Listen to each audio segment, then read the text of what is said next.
Hello everybody. आज इस video में द सोअर पोएम समझेंगे। विक्टर ह्यूगो ने इस पोएम को ओरिजिनली फ्रेंच में लिखा था। तोरू दत्त ने इसे इंग्लिश में ट्रांसलेट किया। ये पोएम एक किसान के बारे में है। A farmer is sowing seeds. उसने अपनी लाइफ में बहुत बुरा वक्त देखा है। He has seen many bad harvests in his life, but he is an optimist. वो आशावादी है। जब भी वो बीज बोता है, वो आशा करता है कि फसल अच्छी होगी। He is optimistic of having a good harvest every time he sows seeds. Now let's understand the poem. चलो पोएम समझते हैं। Sitting in a porchway cool. Porchway means a covered shelter in front of the house. घर के सामने बरामदा या veranda, उसे पोर्चवे कहते हैं। The poet is sitting in front of her house under a cool shelter and watching the evening scene before her. Poet अपने घर के बरामदे में यानी वरांडा में बैठी है। शाम का समय है। यहां फिगर ऑफ स्पीच इन्वर्शन है because words are not in correct prose order. Correct prose order है sitting in a cool porch way. Sunlight I see dying fast. सूरज ढल चुका है और सूरज की रोशनी जल्दी से जा रही है। Daylight is fading, that is going away fast. यहां figure of speech inversion and personification भी है। इन्वर्शन इसलिए क्योंकि वर्ड्स प्रॉपर प्रोज ऑर्डर में नहीं है। प्रॉपर प्रोज ऑर्डर होना चाहिए आई सी सनलाइट डाइंग फास्ट। ये लाइन पर्सोनिफिकेशन इसलिए है क्योंकि सनलाइट को डाइंग एक ह्यूमन क्वालिटी दी गई है। Twilight hastens on to rule.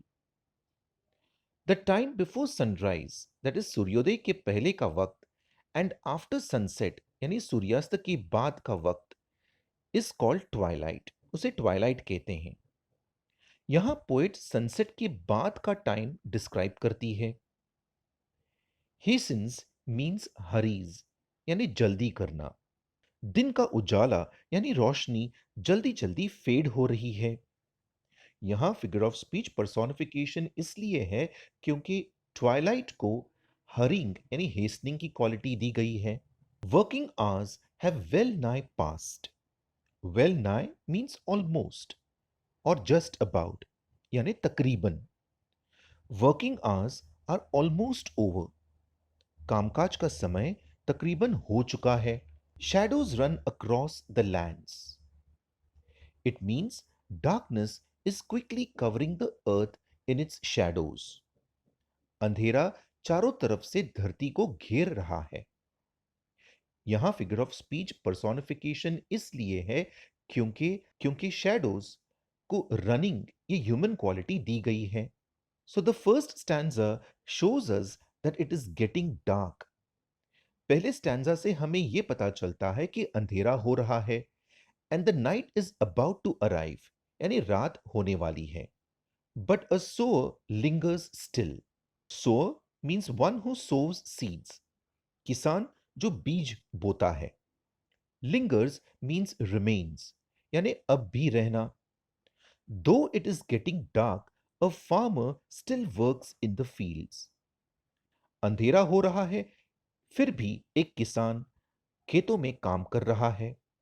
Figure of speech alliteration इसलिए है क्योंकि sound of the letter S repeat हो रहा है। Old in rags he patient stands.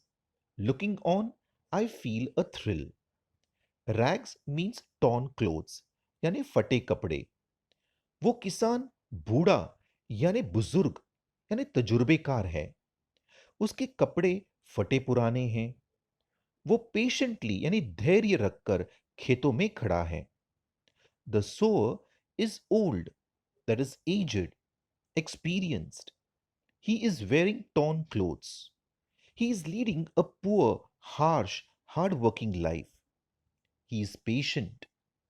Just because others have ended the day, that is, their working hours are over, or it is twilight, the sower does not end his work. He is still working, and therefore the poet respects him. अंधेरा हो गया है या कामकाज का वक्त खत्म हो चुका है, इन सब वजहों से किसान अपना काम नहीं रोक देता। इसलिए पोएट किसान की रिस्पेक्ट करती है। Old, in rags, he patient stands. ये तीनों qualities ascending order of importance में प्रेजेंट किए गए हैं, इसीलिए फिगर ऑफ स्पीच क्लाइमैक्स है। Black and high, his silhouette dominates the furrows deep. Silhouette, a dark shape or outline. Furrows means lines. किसान की डार्क शेप यानी परछाई या सिलहूट डोमिनेट करती है उस खेत में। His silhouette dominates the land, that is the scene, यानी पोएट की पूरी फोकस उस किसान, उस सोवर पे जाती है। Now to sow the task is set. Task means work यानी काम। The sower has set for himself the task of sowing seeds. He is his own master and decides what has to be done. बूढ़े किसान ने अपने लिए काम तय कर दिया है। कौन सा काम? बीज बोने का काम। वो अपना मालिक खुद है। यहां फिगर ऑफ स्पीच इन्वर्शन है क्योंकि वर्ड्स प्रॉपर प्रोज ऑर्डर में नहीं है। The correct prose order should be now the task to sow is set. Soon shall come a time to reap. और फिर फसल काटने का समय भी आएगा। Now he will sow the seeds but later he will harvest.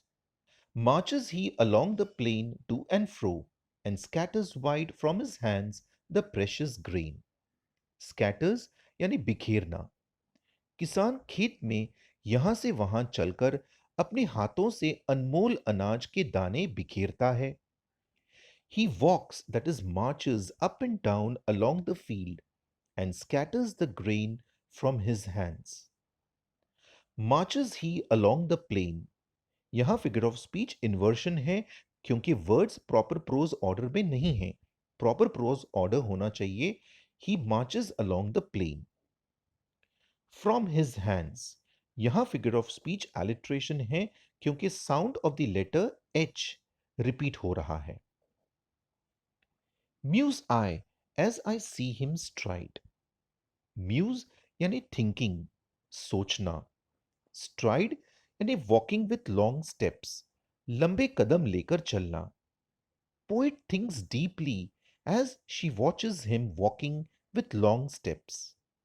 किसान लंबे लंबे कदम लेकर चलता है, उसे देखकर पोएट गहरी सोच में होती है। Muse I as I see him stride, यहां फिगर ऑफ स्पीच इन्वर्शन है क्योंकि वर्ड्स प्रॉपर प्रोज ऑर्डर में नहीं है। प्रॉपर प्रोज ऑर्डर होना चाहिए I muse as I see him stride. Darkness deepens, fades the light. Darkness spreads and light fades.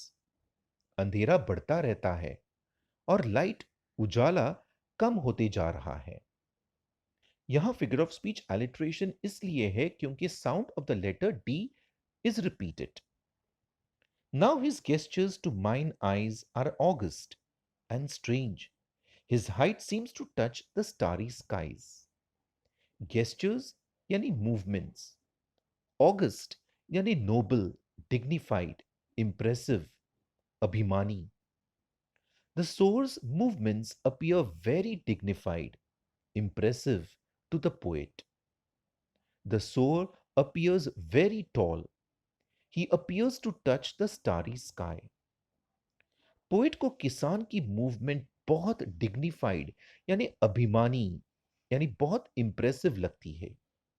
उन्हें किसान बहुत लंबे लगते हैं, जैसे किसान तारों से भरी आसमान को छू रहे हों।